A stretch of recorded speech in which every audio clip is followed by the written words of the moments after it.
Welcome to another episode of Popcorn and Whiskey. We are your hosts, Mac Francis. And Joe Miller. And once again, we're here to talk about movies, to talk about whiskey. Mostly movies. Whiskey is an added bonus. Today, I chose a particular bottle, Redemption Rye. Today, we're covering Southpaw, which is basically a movie about redemption. Yes. And it fits, probably. It fits, yeah. And I went rye. We did a rye Manhattan on our last episode, and we're sticking with the rye theme. Rye basically is a bourbon that has 51% or more of rye. These crazy bastards, they were like, nah, 51 ain't enough. So they went 95% rye. Yes. Yeah. So I'm interested to see, like, 95% rye. That's going to be like super earthy. It's definitely. You've never had this? I've never had it. No, this is. I literally just opened this 5 seconds before. And we'll just let that big old sphere just eat it up a little bit. You had the last one though. You've had Bullet before. Oh, yeah. I've had Bullet Rye, but Bullet Rye is like a 65% or something rye. Redemption is the name of this episode. Southpaw with a little Redemption Rye. Cheers. Huh? Cheers. All right, here we go.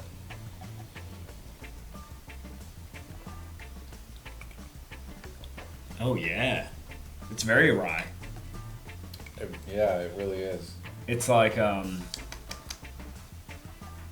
it has like you can almost like taste the grain in it. Like I can like see it. I can like see the yellow plains.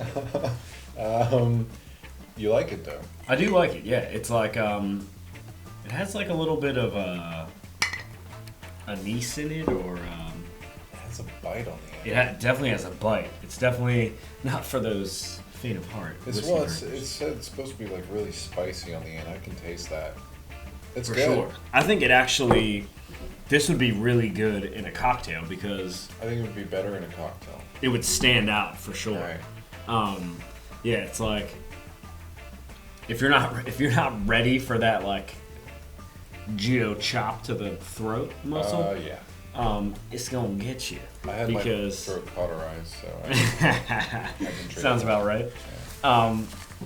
So a little bit of Redemption Rye for Southpaw. We saw Southpaw. I was looking forward to it for a while. I liked it. I think the advertisement, the publicity, trailers really gave it a lot of hype, and I think the hype was deserved. Well, we grew up with like Rocky. Rocky, definitely. Was like, I mean, set the bar so high. Yeah. I mean, even after Rocky, nothing compares. But no, and I think for the longest time there wasn't really a boxing movie that was put out. I mean, there was like they did a lot of like biopic, like they did like Ali, they did like Cinderella Man. I mean, like before that, there had to have been like a 20-year gap. Oh yeah, there was nothing from after. I mean, especially like Rocky or like an underdog kind of movie. I mean, basically, Jake Gyllenhaal in this, he's not the underdog at first. He's like nobody can touch him. On top. Yeah, he's on top. He's like has everything, and then he loses everything, which you see in the trailers. So I mean, that kind of like knowing that Rachel McAdams dies, like you know that in the trailer, so it's like that wasn't a surprise. It wasn't like a, you weren't like blown away by that because you knew it was coming. Right. But then everything else started to unweave, and his life just like fell apart. And I thought if it wasn't Jake Gyllenhaal in this, I think if it was somebody else, I don't know, he pulled it off. Well, originally, amazingly, they actually started shooting with somebody else. No, Eminem. No, seriously. Nah. Eminem was supposed to be the main character, but he said, "Oh, I want to focus more on my music." Wait, and they what? recast him. Yeah.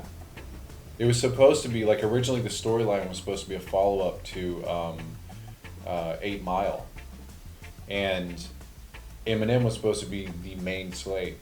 And what's really, they drop kind of, I mean, if you listen to the soundtrack, it's strictly Eminem. Yeah. Hoppy it's a tribute to Rabbit Yeah. in 8 Mile. Ah. Yeah. But at the last minute, they were actually filming, and the last minute, Eminem was like, "No, I got to focus on my music." And I mean, Jake Gyllenhaal I am was- freaking glad I was because so happy. Yeah. yeah, because Jake Gyllenhaal, he sold it. Like he was supposed to be this guy from Hell's Kitchen. He had like a grittier side finally to him. He was like so badass. He probably trained for this movie for like at least 3-4 months. Like he was jizz in this. We've seen other movies with him like being buff, like Jarhead. He was buff. And, Yeah. You know, but he was jacked. Like he was like he went over the top, and he was. You almost did not recognize him. oh yeah. I thought just the way he transformed his look Yeah. made it believable. And then his daughter in this movie. Oh man. Holy crap, that girl can incredible, act. She was so awesome. And like usually like a child actor can ruin it. They can be so bad that you're like, I can't even watch this because of this kid. Yeah, And she was awesome. And she had some intense scenes. She totally did. To like They pull out. It was they made it very emotional. This movie. It's a sports movie, but it's like. I mean, You cried. I teared up a little. No, bit. I was like, oh my god. I had to get our server So like eat a French fry. to bring us, like towels to wipe. Do you have any warm towels? Right, I got my face is red. Yeah. From the crying. Yeah, Joe's mascara blend.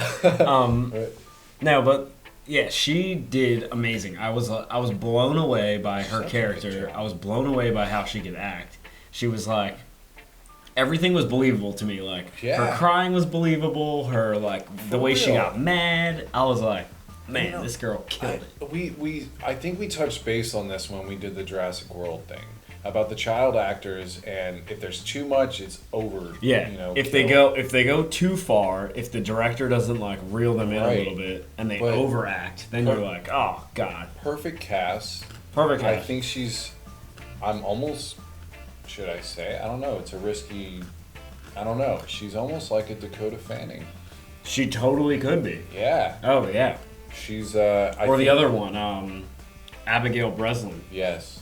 Like she could be either one of those because she sold it. She sold it on both. She sold the happy. She sold the sad. She sold the mad. She sold all that. They had good chemistry between each. I think Rachel. Yeah, the chemistry did great. The chemistry between the two of them too was awesome. Father-daughter chemistry. It's another thing, especially when it's a young kid like that. It's hard to pull off on screen, and they killed it. I think so. And the one thing I will say that I didn't really love was the fight scenes in the ring. I didn't like those either. It was just a little too I love The Matrix, but I think it ruined everything afterwards. Yeah. Because everyone now does the slow-mo to the speed up to the slow-mo, and it's we get it. Neo solved all that shit. We don't need to see it every time. I think that it was a movie that should have been more focused on the story instead of the fight because we knew he was a boxer. Yeah. The very end, I can understand why they would put so much of the fight in it. But the guy who played Miguel, Magic Miguel, his name's also Miguel. Yeah. The guy who played Miguel Escobar, Miguel Gomez, he's such a good villain. Yeah. Such a good villain. He definitely, I think he did a really good job. I think, I really like the fact that the villain or the antagonist, whatever, they showed some of his heart, especially when the wife died. Oh yeah. He was like, "What are you doing? What yeah. It showed some of his heart, and then they turned around and kind of, I don't know. Yeah. I think his character is very portrayed very well. I think the actor was great. This was a really big cast as well. You got Yeah. Rachel McAdams, Jake Gyllenhaal, Forrest Whitaker. Yeah, you made a blockbuster lineup for sure. Yeah, and I wasn't too mean, enthralled with 50 Cent. I was gonna say you can't forget. Nah, I mean 50. He has to pay some bills anyway, so he's probably. I mean, it's sad because like I can't get over it being 50. Like, and I try. Like, I go in there and I'm like, I'm gonna give him the benefit of the doubt. Like, I'll let him do his thing. But some people it just doesn't translate. Like, you put Ludacris in Fast and Furious, boom, I don't even see Ludacris. No. You put Lenny Kravitz in freaking Hunger Games, I don't even see Lenny Kravitz. Right. But for some reason, 50 in this, all I see is Joker ass 50. And I'm like, 50 was being 50. yeah, I don't know. I mean, He didn't do horrible. he didn't do horrible, but at the same time, like, He acted like he was in an indie flick. he did. Oh. I mean, anybody could have played that role. Like, why did it have to be 50? Like, I mean, I guess maybe. Terrence Howard could have played that role better. Oh, Terrence Howard would have killed it. He would have been amazing. Terrence Howard would have killed it. But no, I thought Forrest did good. His character was good. I love that guy. Yeah, he was good. And I like that they played, like, they kind of talked about his eye. They incorporated it into the movie. Oh my god. I was like uncomfortable. I was like, oh shit, they brought his eye. Did Forrest know before you filmed that scene Right? that they were going to talk about it? Were they like, Forrest, what the hell is wrong with your eye, boy? And he was like, oh yeah, I got kicked by a donkey or something. I was like, what the hell? Poor guy. No, I love that scene. I love that Forrest Whitaker tried to play too, like he don't drink. And then and then he was at the bar drinking that brown stuff. I was like, Neat. Forrest, neat. Yeah. Like a G. No, it was a great movie. It was a Great movie. I mean, it was just like Rocky, which is one of the greatest movies of all time. It was predictable. Like, I mean, you knew what was going to happen, I guess, from the trailer. Yeah. I mean, we've talked about this before. I don't like movies that are predictable unless they're done right. Yeah. This movie was done right. Yeah. Like, it was predictable, but you knew... You didn't know how things were going to play out. Right. Or, like, exactly how they were going to play out, but you knew the end come. And you knew, like, what led them there. Yeah, and it's interesting to me that I wonder if they were going for this, but I'll set it up. Excuse me, whiskey. I'll set it up real quick. The Creed movie is supposed to come out soon, which is a continuation of the Rocky. I can't wait for that. Yeah. Michael B. Jordan as Apollo Creed's son. It's gonna be so great. Oh, it's gonna be so good. But what I'm saying is, I wonder if they went into it knowing that Creed was going to come out, so they weren't trying. I'm glad it just wasn't another Rocky movie. Yeah. Because Rocky set the bar. Yeah. Sylvester Stallone. Talk right now. Sylvester Stallone. Stallone. Yeah.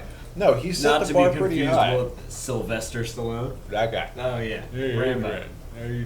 Yeah. Anyway, so they set the bar pretty high, and every single boxing movie, since it's so specific to like a sport that one of the biggest movies of all time has come out with, I think that the bar was set pretty high. So when this movie come out.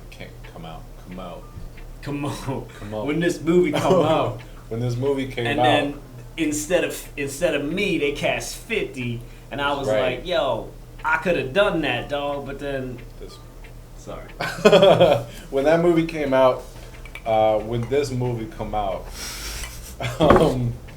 man. What the hell are we talking about? Now, I think it was good that Creed's coming out this year. I think so, but what I was trying to say was this movie wasn't a Rocky movie. It wasn't. It was. It didn't. And I hope people don't compare it to Rocky. I mean, it was a boxing movie. It was a comeback story. Yeah.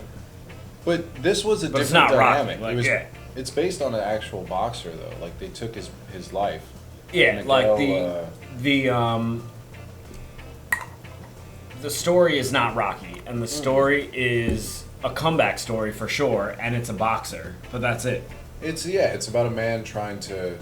He was on top. He fell from grace, and he has to work it out. And my favorite part about it was they didn't show him going from nothing to back to on top. Exactly. They showed the struggle back. They showed him work on his way back up, yeah. But they didn't show him get. It was such a respect, blue collar way of coming back, and I liked it. It was a great story. Great acting, great cast, great story. The only thing I didn't like, sorry 50, but I didn't like you. 50 just wasn't. You can be on our show if you want. That's shout out. No. What? Maybe. Yeah, he can come if you want. He's not gonna come, but no. He's got to try and find a way to pay his. I'd rather take Lloyd Banks, actually. I'm just saying. Or Jake Gyllenhaal. Yeah. Jake Gyllenhaal. Yeah. Or Una Lawrence, because she's a baller. She was the best actor in the movie. I mean, I love Jake Gyllenhaal, and I thought he killed it. But the girl surprised me. Like Jake Gyllenhaal, I expect that from him, and he killed it.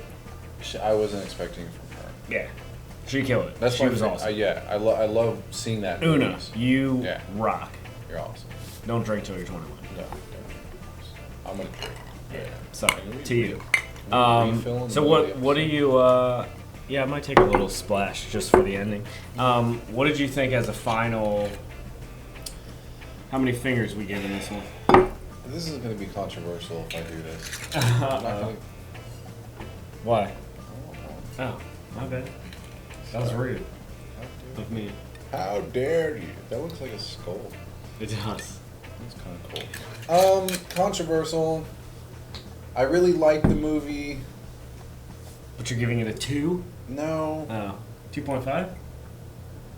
I'm going to trip everybody out like I did last episode. You ready? Yep. 2.75. 2.75. So you can't quite give it a 3. Can't. It was a 3 for me. I'll watch it again, and then maybe I'll do a what is it called? A retraction? Retraction. We don't do retraction. Yeah, hell no. We stick to our story. We don't That's share, my story. We don't share our mics. Stick to my story. We don't do retractions. No, 2.75. I really did like the movie. I did. So wait, so 50? Don't worry, he killed it. 50, dog. You owe us. 50. You owe us 50. You owe us $50.50. What? I don't know. Let's reach large and get enough. No, you owe us 0.50 of a rating because you dropped Joe's 3.25 to a 2.75. Sorry, 50 didn't kill it for me. I still give it a 3 just because I liked it. Next week, I'm excited as hell for this because I remember being in high school and going to see Mission Impossible, the first one. And the other two in between, I felt like we're like, who cares? Just like the other 2 Jurassic Parks in between. And now, another year of the reboot. Can I say something real quick? What? Here's the thing. Tom Cruise, you look amazing at 50, whatever you are. Wait, he's 50? He's 50, yeah. Holy crap. You look great. We need to stop drinking. We do, because we're just hard. Tom Cruise definitely doesn't drink. No. What? I doubt it. He's all like Scientology. Tom Cruise, that's why you look amazing, because you don't drink. But no, I'm so tired of the Mission Impossible. What? No, I'm not tired. Tom, we till haven't you seen die, it. do it. We have not seen the Mission Impossibles yet. I mean, the thing is, it's called Mission Impossible, but they pull it off every time. So I'm like, you guys do it. It's Mission Possible? Question mark? It's like... I've liked every single Mission Impossible that's come out, but... No, for me, the first one, killer, blew it out of the water. The second one, still good, but didn't blow it out of the water. Third one, I was like, what's going on here? And now this one, I feel like is back to the first one. All right. We'll see. We'll see. And you'll see. We'll tell you. You can find us on YouTube. We have a channel, Popcorn and Whiskey. Search Popcorn Whiskey. You can email us at popcornandwhiskey@gmail. We also have a Facebook page. We do. Like it, and please subscribe to the videos on YouTube. That's right. The more people that subscribe, the better it is. And if you want to be on the show, let us know. Yeah. Come on. We have a guest coming up soon. Our buddy Chris. He's going to join us for Straight Outta Compton.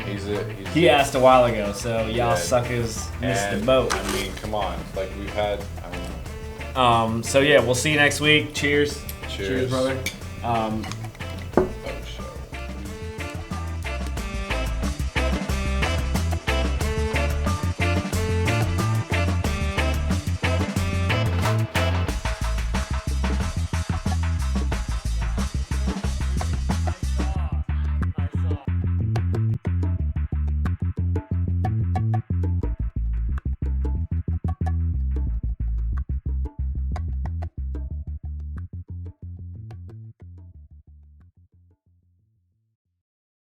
I